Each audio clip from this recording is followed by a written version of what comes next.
All right, it looks like everyone's filtering in. I am Melanie Meacham, and I'd like to welcome you all here today. It's so good to see everyone, and we are excited about this presentation. I'm a third-year mental health counseling student, and I am transferring careers after being an elementary school teacher. So excited to hear what we have in store from Dr. R today. And we are going to listen to her presentation, and if you have any questions, feel free to raise a hand or put them in the chat as she covers the journey of cultural competence, implementing a lifelong model. Thank you, Dr. R. Thank you so much. Welcome, everyone. I'm so excited to see you all here and for you to be present with us today. So thank you for being here. My name is Dr. Chanel Robinson. My students often call me Dr. R, which is why I was introduced that way. This past spring term, I asked a few students from my diversity and multiculturalism course if they'd be interested in presenting, as they were stellar in their insight and contributions on diversity and cultural competency.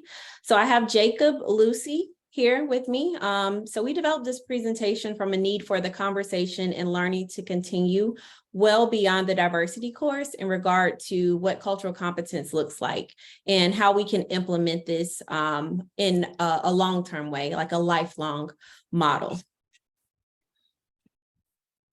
So what we'll be doing today is exploring. So when we explore, we want to explore cultural competence and current models used to assess counselors and counselors in training. We also want to understand how viewing cultural competence on a continuum in counselor education and practice can further promote cultural humility within the profession. We also want to learn. So we want to learn how to view or integrate cultural competence as a spectrum of clinical practice and continued education. We want to identify, so specifically identifying the ACA codes and even CACREP criteria that counselors are called to regarding cultural competence. And then going back to that learning strategies to foster continued learning in multicultural topics. And then last, we want to demonstrate knowledge and awareness of social and cultural issues in counseling. So this is what we're hoping to do today, and we're going to go ahead and get started. All right. Thank you, Dr. R, for that introduction. I figure we should just start with providing a basic definition of cultural competence from the perspective of the field of counseling. So if you go to the next slide, there are many definitions of cultural competence floating around in the literature right now. And the definitions do vary slightly from field to field. So here what we've attempted to do is just gather a sampling of definitions from the field of counseling that we can use as a starting point in our own method for understanding cultural competency. So the multicultural counseling model, or MCM for short, as initially proposed by Sue Arredondo and McDavis in 1992, has been adapted numerous times, including as shown here by Worthington, Seth McNett, and Moreno. But the basic principles of the multiculturalism counseling model that define cultural competence include attitudes and beliefs, so the counselor's awareness of their own assumptions, values, and biases, knowledge and an effort to have a stronger understanding of diverse cultures, and finally, skills to use culturally relevant interventions and techniques in our work with clients. So on the next slide, you'll see a graphic that really just depicts the interplay between these three principles and how they can be utilized to create more equitable outcomes for our clients. So as you can see, knowledge, attitudes, and skills intersect here to create an environment of acceptance and a reduction in inequalities that leads to improved individual outcomes. So another way that we can conceptualize the multiculturalism counseling model was summarized first by Roycer Carr as having good self-awareness of counselors' socialized attitudes and worldviews, in addition to recognizing and being sensitive to a client's worldview and attitudes. Furthermore, counselors should have knowledge of various cultural groups, as well as understand identity, acculturation, and sociopolitical realities of culturally different clients. And then lastly, just as our most simple definition that was proposed by Ridley, he defines cultural competence as the facilitation of therapeutic change through the deep structure incorporation of culture into counseling and psychotherapy. So keeping these definitions in mind, it's really been our goal to reconceptualize cultural competency as a continuum rather than thinking of it as one set point.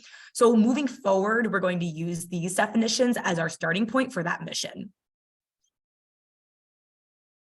Awesome. Thank you, Lucy. So just as Lucy was getting at, in order to begin this conversation of recontextualizing and reformatting it as a continuum, it's helpful to kind of maybe understand a little bit of the history of the topic itself as well. So when we think of cultural awareness and diversity, they've both been topics that have been discussed in a variety of settings for decades now. The realm of counselor education, though, has seen a lot of conversation arriving from 1982 or so, where strong emphasis became placed on the need for treatment planning and providers to take a culturally diverse approach with culturally different clients. So where that kind of showed up in both the initial assessment and then later treatment issuances, we saw that kind of beginning to understand what was defined as culturally different clients at that time. Over the following decade or so, a lot of different theorists began trying to think about how we more specify the role of culture and what its role was more concretely in the therapeutic setting.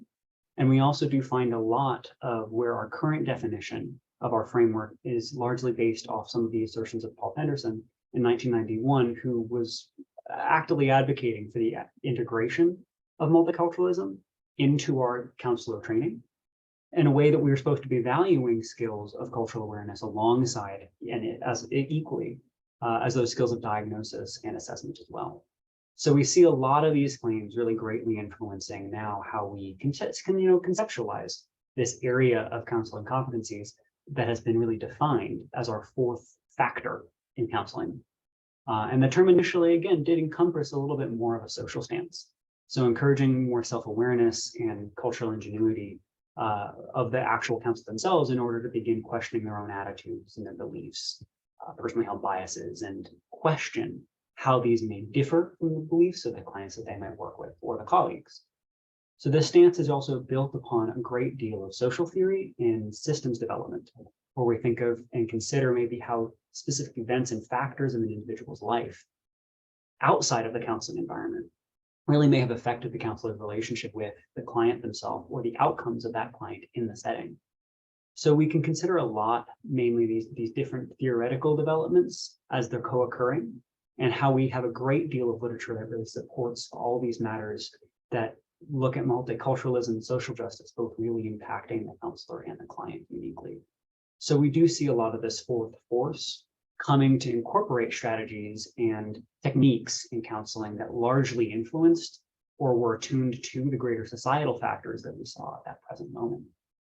So examining the relationships it begins to illustrate a little bit that unique concern of both homo and heterocultural counseling relationships. So the Multicultural and Social Justice Counseling Competencies Model, or MSJCC, does outline a lot of the hierarchical demands of counselors when working either with marginalized or privileged communities.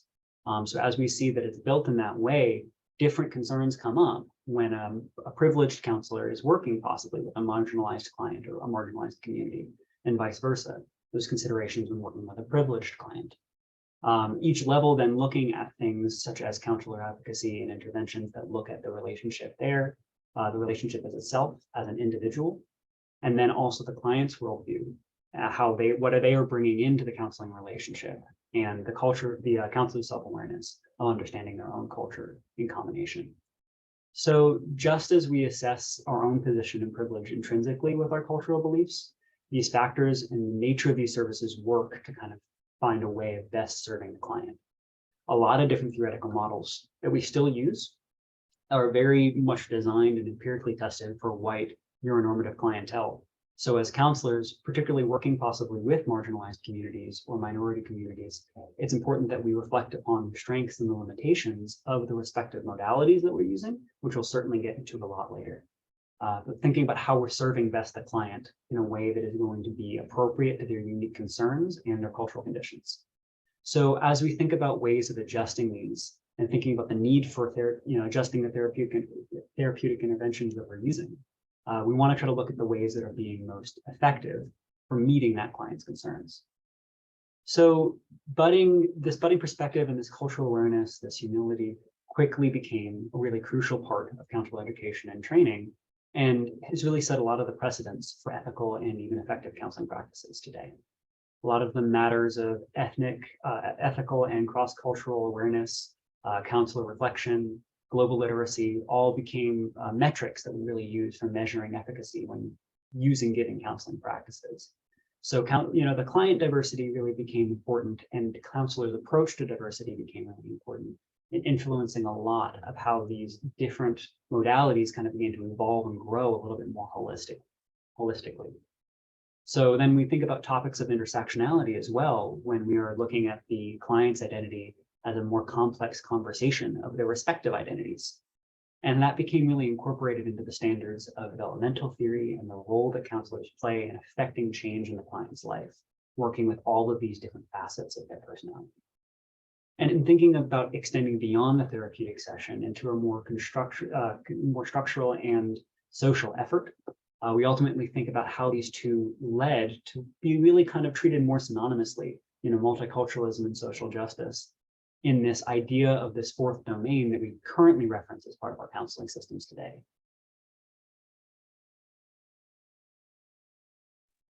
Okay, so what I wanted to do here is provide what research says about cultural competence and social desirability amongst practitioners. So when we look at social desirability, this takes place when an individual gives responses that will make them look good to others. So when you see that term, I want you to remember that. And then also with regard to self-report measures concerning sensitive issues such as cultural competency, a participant might respond positively to statements that are culturally acceptable and deny traits that are culturally unacceptable. So consider this as we kind of work through some of the research. So Larson and Bradshaw conducted a literature review of scholars who cited research regarding cultural competency and the development of that amongst students.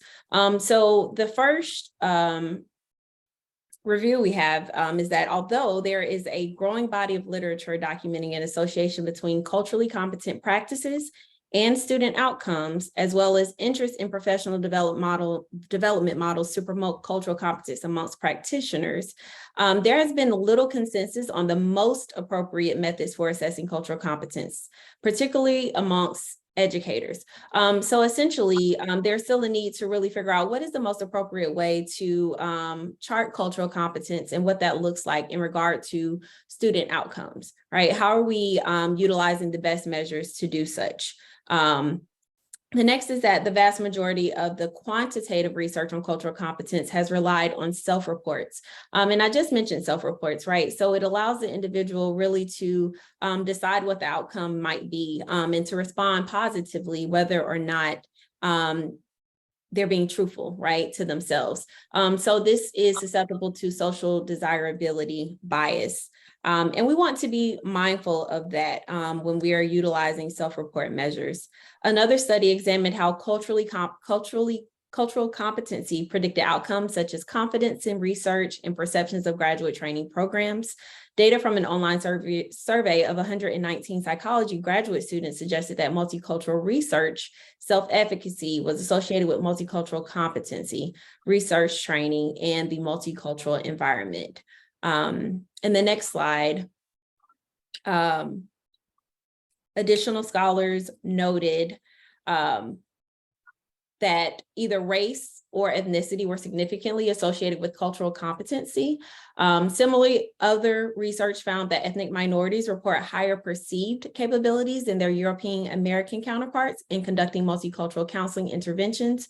However, the authors noted that this finding may be because ethnic minority participants had more direct contact with racially different clients than European American participants. So as we think about the populations that students are serving, even in their practicum and internship experiences, as we're thinking about students who are part of the dominant population and what clients they may or may not see.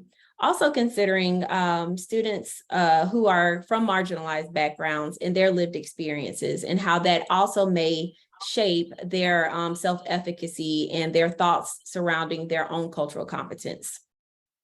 And then the last the last piece of literature I wanted to add was based on a study conducted by Shu and Lent. And of 244 students in graduate and undergraduate counseling related programs, the participants in master's degree programs reported significantly higher multicultural self-efficacy than those in bachelor's degree programs, whereas doctoral students reported higher multicultural self-efficacy than those in master's degree programs. Differences were also found in regard to major. So here what we see is that as one continues their education, that cultural competence is strengthening, right? So students are believing more in themselves and their competence as they continue to grow and expand their learning. And I think that's something that can also be applied as we think about this lifelong model, right? So even those who are in doctoral programs, continuing that, who are postdoc, right? As in myself, right? I'm still learning, I'm still absorbing new information every day. Cultures are vast, right? And I am not all knowing on things. So just being mindful of what the research says, as well as this advocacy to continue to acquire more knowledge. Okay, so how do we implement cultural humility in a way that aligns with our code of ethics as counselors? So in more recent years, the American Counseling Association has taken definitive measures to include multicultural and social justice competencies into the code of ethics. And they make it really clear in the preamble to the current 2014 code of ethics in the second and third values that they outline. So those values, the second is honoring diversity and embracing a multicultural approach in support of the worth, dignity, potential, and uniqueness of people within their social and cultural contexts. And then the third is just promoting social justice. So really, we can see that directly, this is something that the American Counseling Association is trying to make very clear that is important to our profession, and that really we cannot practice ethically without keeping these values in mind. So even further, many of the principles outlined in the Code of Ethics either deal directly or indirectly with the idea of cultural competence.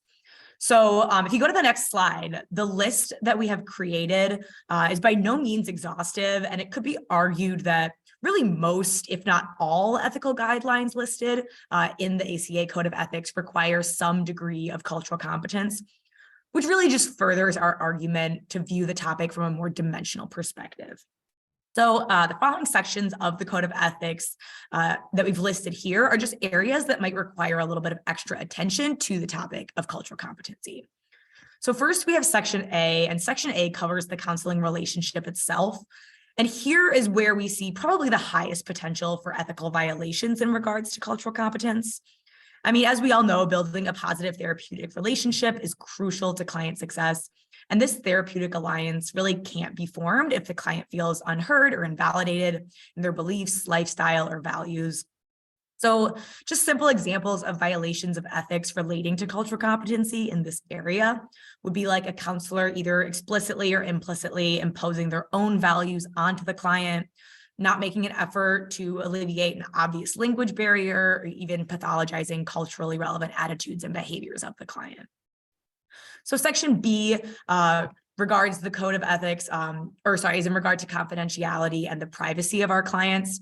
And really, it's crucial that counselors are keenly aware that there are differences in the norms surrounding privacy from culture to culture, and that we as counselors are considering these variations in how we disclose client information. So counselors have to be conscious of our own cultural attitudes towards confidentiality and privacy in order to avoid making those assumptions that could be potentially harmful to the client. Section E regards evaluation, assessment, and interpretation. And it is pretty widely known, and Jacob mentioned it earlier, that the professional community, or within the professional community, that most assessment tools are rooted in Western culture, which is problematic when the diversity of our clients is considered. So to ensure that we're not generalizing data to populations that it doesn't apply to, counselors must thoroughly vet all assessments and diagnostic tools before using them with any clients. If an assessment hasn't been normed to the demographics of the client, the use of that assessment might not be appropriate in that scenario. In addition, just the ways that we interpret assessment results also vary according to our cultural values and perceptions of normality. So counselors should always make a conscious effort to keep their own cultural biases and interpretations out of assessments. And then finally, section F covers supervision, training, and teaching. Counselor educators really act as gatekeepers to our profession, and therefore they hold significant power over the future of counseling itself. So not only does this require them to provide specific training to students in the areas of multiculturalism and social justice, but also requires them to be aware of how their own cultural background influences their instruction. An understanding of how cultural differences may influence relationships between professors and students or supervisors and supervisees is really crucial to effective learning and growth. So counselor education programs really should, again, be making a conscious effort to employ staff and faculty that represent a variety of cultures so that students might feel represented and welcomed, just as well as to ensure diversity in the staff perspectives and insight. Again, this is just a very small sampling of how cultural competency should be applied to ethical counseling practices. As previously mentioned, the confluence of attitudes, knowledge, and skills is important to all elements of our professional practice. And again, really cultural competency appears in all sections of the ACA Code of Ethics. So in effect, without thinking about cultural competency and valuing diversity in this way, we cannot truly be ethical at our profession. Okay, so let's begin to look at CACREP and CACREP standards. So some states require graduation from a CACREP accredited program before licensure, and most others use CACREP curriculum as their academic requirements for licensure. So one of the 8 CACREP curriculum standards required for accreditation is social and cultural diversity. Under this standard, students seeking licensure must be knowledgeable on each of the topics that I'm going to cover very briefly. So essentially, CACREP ensures that students receive a quality education and that their programs have been appropriately assessed and meets the needs set forward by the counseling profession. Students who do graduate from CACREP accredited programs can be confident the programs they are in and can be confident in the programs that they are in and the knowledge that they will receive. So there's stability in that. Now, as we look at the different areas here, and I'm not going to go over each, but definitely take a moment and begin to look at the different areas that are required by CACREP that we cover. So you see those multicultural competencies, you see the effects of power and privilege for counselors and clients as we're looking at that relationship dynamic. Help-seeking behaviors of diverse clients, right? Because that looks different for various populations. It even looks different on the individual level. And in reviewing each of these, you will find that each are central elements of a CACREP accredited program, which has high standards for students to grasp the importance of understanding and working with diverse populations. Students can rest assured that CACREP accredited programs can begin their journeys in preparing them to work with cultures that differ from their own. And this is so important, right? As we teach students, and even I would say prior to their admittance into our program, as we think about retaining students and recruiting students who are interested in the counseling field, right? These are the things that we are tasked with educating and pouring into them. So as we move along, I'm going to cover briefly some assessments. So Lucy mentioned earlier the attitudes, beliefs, and knowledge, which were foundational to Dr. Sue's work on cross-cultural counseling competencies and were further adapted into the multicultural counseling competence we see today. So there have been several instruments that have been developed to address the 3 competency areas, which include the following assessments. So the first is the multicultural counseling inventory. So this was developed to measure multicultural competencies. And I do also want to take a moment to say these assessments are self-report, right? So just remembering and being mindful of what it means when we're self-reporting data. Also, the Multicultural Awareness Knowledge Skill Survey. So this one was designed to assess the impact of instructional strategies on students' level of multicultural development, right? So how are our educational methods working to support our students in their multicultural development? And as we look at another assessment, the Multicultural Counseling Knowledge and Awareness Scale, this specifically measures perceived multicultural counseling awareness and knowledge. And last is the Multicultural Counseling Self-Efficacy Scale, and it's specifically the Racial Diversity Form. This was developed to assess the perceived ability to counsel racially diverse counselors. Remember, when we are discussing self-efficacy, we are referring to an individual's belief in their ability. So what I do is encourage you all at any point that you're wanting to test your knowledge or, see where you are. And I think we all can take a page out of that book, right? We all can take a moment to assess where we are and see how we're expanding our knowledge. But there are also limitations to these studies. So as we are thinking about utilizing these for our students, utilizing them for ourselves, we have to recognize that there are limitations that exist in these assessments, as Jacob reminded us of earlier. So they may not assess all three areas of competency. So beliefs, attitudes, and knowledge. Maybe they assess one, or maybe they assess two, but not all encompassing.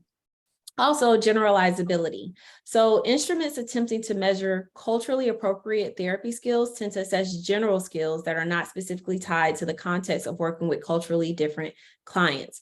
For example, the skill subscale of the MCI includes items such as I used various counseling techniques and skills, instead of specifying a particular multicultural group, right? So persons of color, setting. So when we don't do that, right, we have to recognize that there is generalizing a population, and cultures are so vast and they're so different that is a limitation when we utilize these instruments.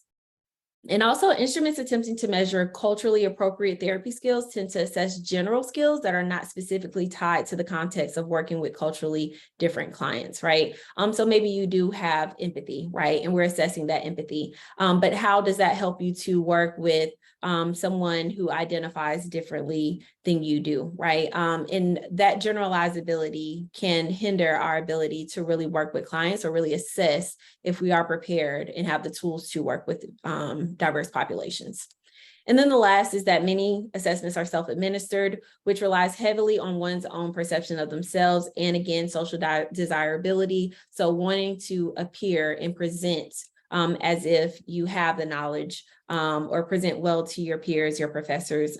So we have to be mindful that self-report does have all of these limitations. So building off exactly those limitations that Dr. R was talking about, it's something that is helpful for us to start thinking about maybe where some limitations are built into these static definitions of competency and competency development itself. So these nonlinear models are not, the idea of nonlinear models aren't necessarily unfamiliar to us in counseling. And we use a lot of formats of discussing nonlinear progression in other theories, but often pertaining to, cultural competency, unlike things like change concepts, which we'll talk about following, we tend to see a strangely underutilized fluidity around this, despite that, just like Dr. R was saying, we have such a highly contextualized and highly fluid definition and perspective of culture currently. So we can start to kind of consider some of the more linear progressions that we see existing in our current definitions of cultural awareness and cultural competency. And if we consider maybe some of the skills that we are getting from these static ideas, these linear perspectives, we can start to challenge some of those generalities and work towards evolving them into a constantly evolving continuum instead of this fixed progression. So we do see here that some of the factors that we tend to assess on top in our standard development of cultural competency and cultural awareness, as well as on the bottom, we see Helms's demonstration of white identity development, but as a reference of white or identity development as a whole. So we see these very static linear progressions that we're kind of trying to look at challenging today. In these competency developments, we do see that counselors require or are assessed to their exposure to given cultures or different communities. So interacting with different populations forces the counselor to engage and encourages them to do self-reflection and ultimately maybe increase their knowledge of different or differing belief systems, of different values, and beginning to consider how those experiences influence the client's development as a whole. So these formats also assume that we are starting usually from a general position of ignorance, where a counselor is maybe not exposed to a certain environment or a certain otherness.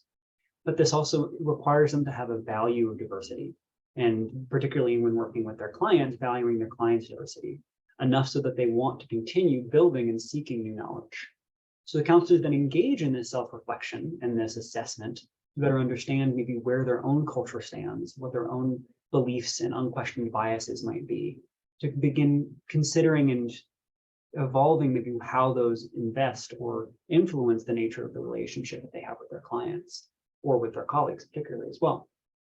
So as differences arise in this self-assessment or reflection on the part of the counselor, we see that the counselor then has to ask themselves if the expanding scope of knowledge that they've developed allows them still to have the tools and resources to navigate these differences. And if not, the counselor then is encouraged to investigate resources that are going to be necessary to navigate or bridge these differences, to position themselves in an area of more informed care when working with a new community. And this might mean changing their own perspectives or the nature of their interventions as a whole. But again, we also see this similar format with identity formation, where we see an individual who follows this very linear prescription to developing cultural awareness through a progress of being maybe unexposed to or ignorant, or the absence to this state of general autonomy and capability. But following, as we've talked about this entire time, following this progression negates a lot of the realities of the clients that we work with and the differentiality of individuals in a group. And even if they share a common demographic or identity, certain identity traits, there is a lot of deviance from one client's experience to another. So with matters, particularly like we were talking about with intersectionality, how all of these different identity selves come together, it would require us to follow this linear model, would require us to then re-go through the whole process, possibly with every single aspect of a client's experience. So that's why we look at maybe challenging this idea of this generality-based, linear fixed perspective when we start thinking about a little bit some of these developments. So an example also being too, just as Dr. R was mentioning, exposure to one demographic doesn't necessarily mean another. An individual who may have 20 years experience working with Latino communities may be very culturally competent and have a lot of great experience given that environment, but then working with Native American populations would face unique and different challenges that maybe are unknown to them and would get new experiences from interacting with these clients. So the competency of that counselor in this new situation would require them to reassess and go back to maybe the beginning to recontextualize maybe some of the information more specifically. We also see, again, within that same demographic, we also see in the same demographic as well, the idea of new client experiences within a given community challenges to recontextualize. Working with heterosexual Latino males, an individual might be very competent in speaking to racial or ethnic considerations, but then working with a gay or non-binary Latino client might challenge the counselor to re-examine and maybe recontextualize some of the services they're rendering, what the needs of that client might be, even the language that they're using to change up their pronoun use if necessary. And then social aspects and social factors also are implicit in racial identity formation and prove to also be a challenge, maybe with this concrete and linear perspective. So in determining one's competency along Helm's argument with white identity formation, we do see this final stage as the process of being more autonomous or autonomously navigating one's environment without influence of bias or racial consideration. So there's this comfort and confidence in one's position to no longer feel that they need to question. And that's dangerous because ultimately it's very unrealistic to say and dangerous to believe that we have nothing else left to learn. And just like Dr. R was saying, that process never stops. We are currently reevaluating and challenging ourselves to grow. So effective counselors are going to consider the role of the client's, respective racial or cultural or identities that play into shaping their experience.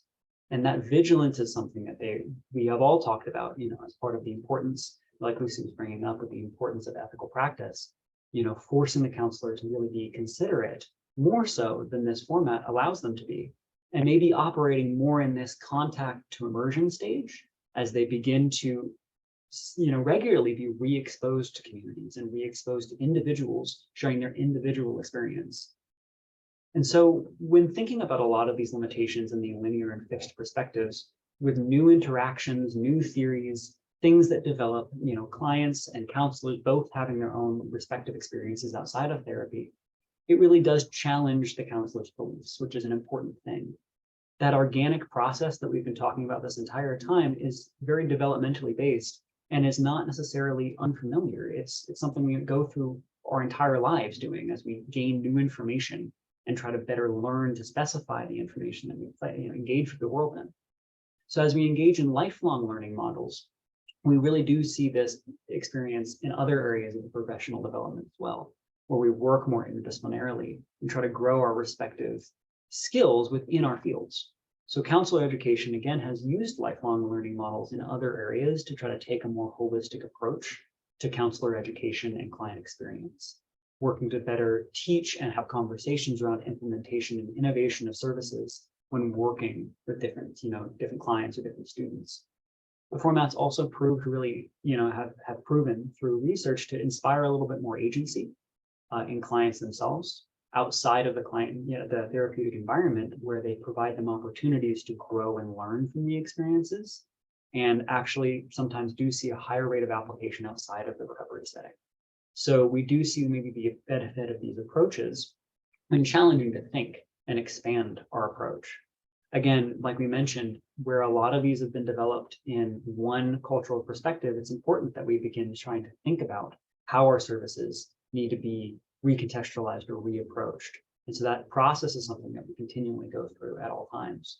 And it expands the dimensions as well of this possibly more fixed learnings that we might get into if we challenge someone to begin thinking and shifting their perspective away from this rigid understanding of experience and competency into something that's embracing a little bit more of a continual learning continuum itself.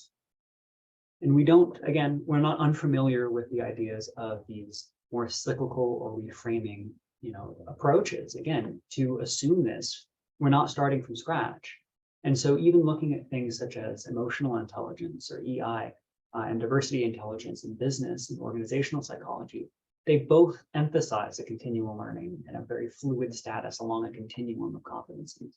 So in both, an individual could be having strengths in one domain, such as empathy or emotional empathy or diversity empathy, and still then be growing and developing in another area with their social skills. And then the inverse may be true 6 months later, when they're now working with new clients or new projects or new coworkers, that might challenge them to then reevaluate their empathy and their social skills in this new setting. So the different intelligence models that we already kind of ascribe to, they give us an indication both of the counselor's intersectional identity, understanding the different aspects of who they are, but then also provide that example a little bit more for what a competency continuum could look like if we wanted to maybe begin shifting that change or shifting that state into maybe different approaches. And again, we wouldn't be starting theoretically from scratch. We could even use existing stages in our linear development to kind of apply some of those things to our existing formats. So again, as we consider, for example, biopsychosocial influences of the client, we can encourage the counselor to regularly engage with the process of cultivating new skills to better understand the client's environment and to help them navigate that experience.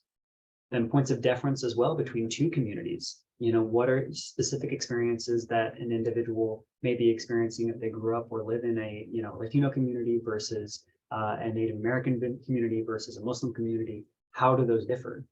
And it challenges the counselor and encourages the counselor to try to think about maybe how those different practices and different approaches to counseling maybe benefit different clients.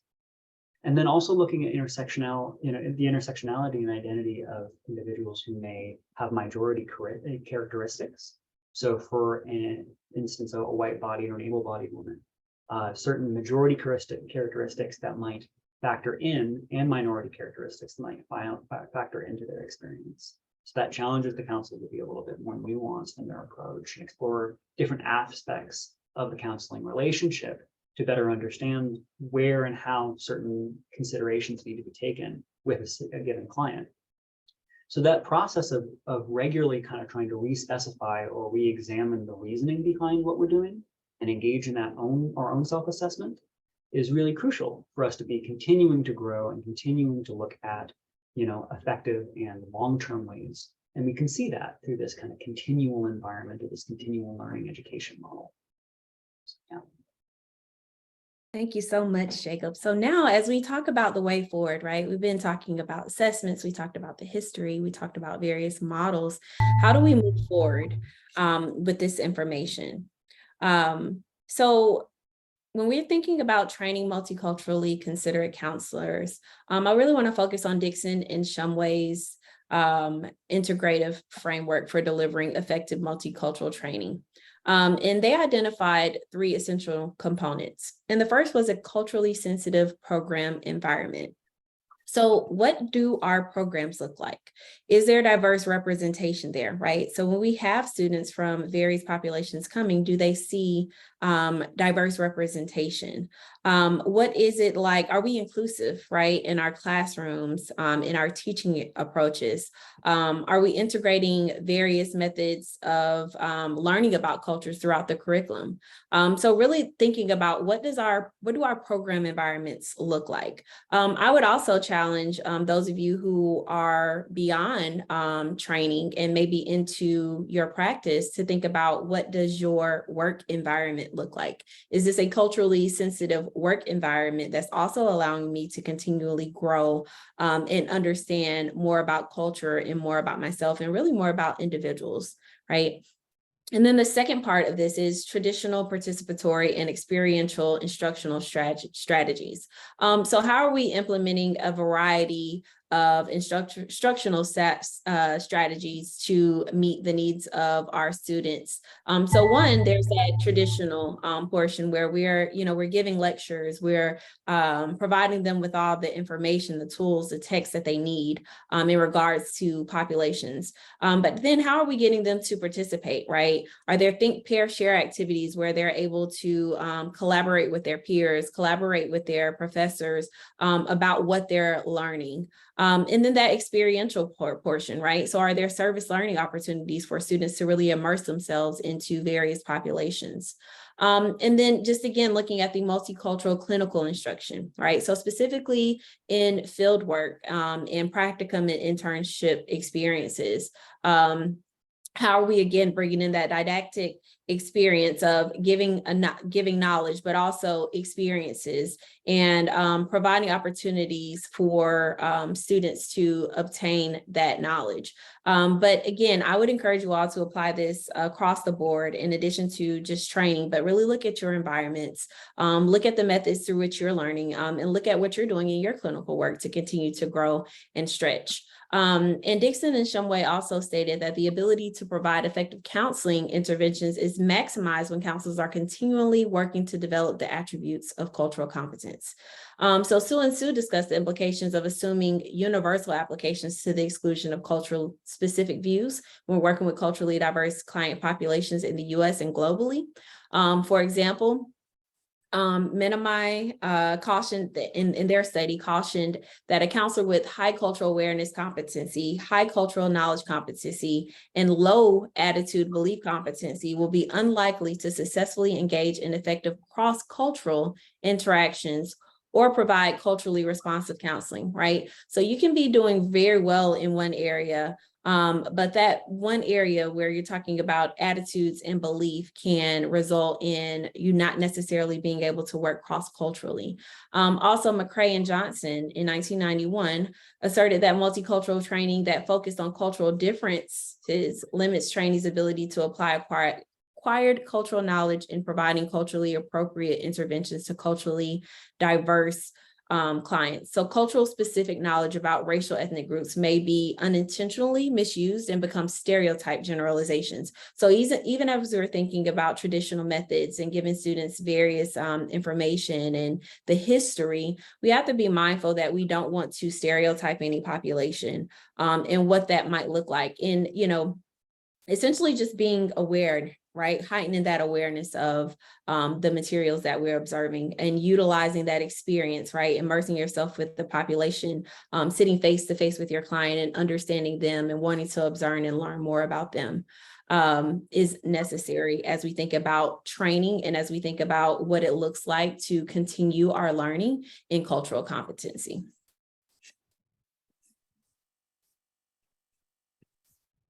Okay, so to continue promoting this education, what can you do to continue learning and growing in this area? On visualizing cultural competence along a continuum rather than as a fixed destination, we must assume that there's no one fixed point where someone is deemed culturally competent. So expanding our knowledge base is a lifelong journey that really requires active involvement and participation. So all of the following recommendations for continuing education have been adopted from Clay's 2010 article in Grad Psych magazine, but they were really great recommendations. So going ahead, the first recommendation is just to learn about yourself. This is really an excellent starting point to build cultural competency, because without an understanding of your own perspective, it's nearly impossible to truly see someone else's. Reflection activities like journaling can help us better understand our own thoughts and feelings and make us more empathetic to others' viewpoints. Learning about our own heritage and ancestry can also increase our capacity for cultural empathy, because it allows us to better understand where we come from and the struggles faced by those who came before us. And then finally, engaging really in a critical analysis of your own biases can make a world of difference in how we perceive and interact with our clients. So taking online implicit association tests and evaluating our own subliminal thought processes can reveal attitudes and biases we might not even have been aware of. So the next step would be to further educate ourselves about different cultures. So we are really lucky to live in the internet age where accessing information truly couldn't be any easier. There is a plethora of educational materials available to us online and in print, such as academic journals and books, memoirs and autobiographies, and diverse social media accounts. In Dr. R's multicultural and diversity class, we actually had to read a book by a diverse author, accounting their own experience. And that in and of itself as an assignment was just so helpful for me in really experiencing and being able to get a first-person view of another culture. So taking a more active approach to understanding other cultures might even include learning a new language, exploring diverse neighborhoods in your area, traveling internationally if possible. But again, the internet has made it so easy for us to engage in these activities. So it's more than worth it just to take the time to do this exploration. Our next suggestion is to make an effort to interact with diverse groups. Seeking out volunteer opportunities at community centers, religious institutions, and even like shelters and soup kitchens really can open our eyes to the lifestyles of those from different socioeconomic, racial, religious backgrounds. And additionally, seeking out cultural events like festivals, parades, marches. These can help counselors immerse themselves in another culture and meet people different from themselves, from whom they can continue to expand their knowledge and empathy base. Next way to continue learning is to attend diversity-focused conferences. Really just doing a bit of research online should provide you with opportunities in your area, such as university conferences that are made available to the public and public speakers. So linked here in the slides is a list of diversity-focused online conferences in 2023. And if anybody needs that link, we can share it afterwards.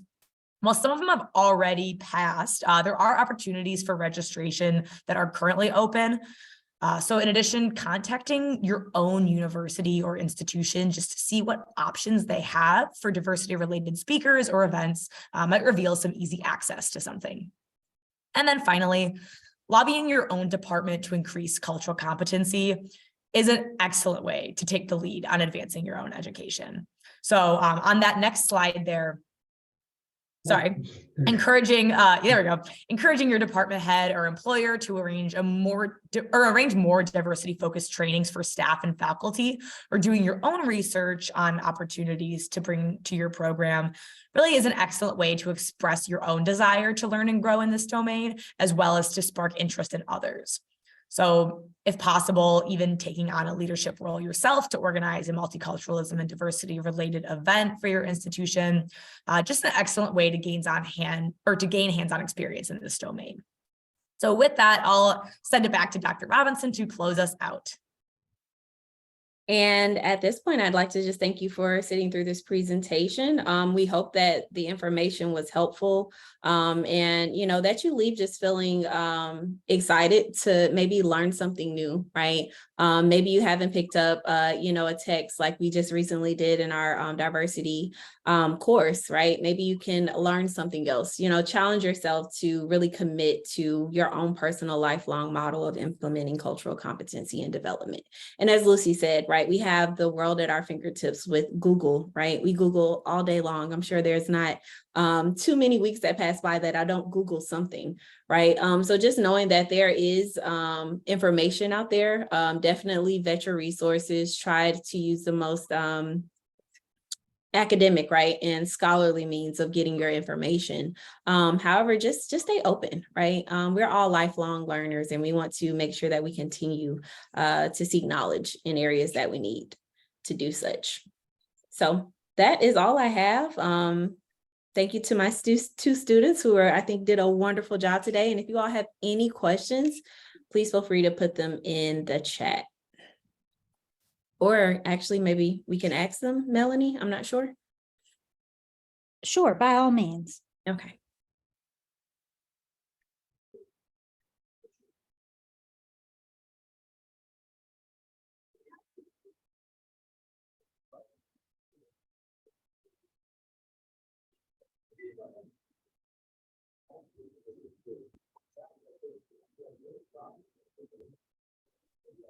Well, if there aren't any questions, I would hope everyone enjoys their day. If anyone would like to contact myself, I can put my email in the chat box. Some of these names on here I'm familiar with, so I'm sure they know how to contact me. But in the meantime, it's been great having you all here, and we hope you enjoyed the presentation. Excellent presentation. Thank you, Dr. R, Lucy, and Jacob. Thank you. Thank you.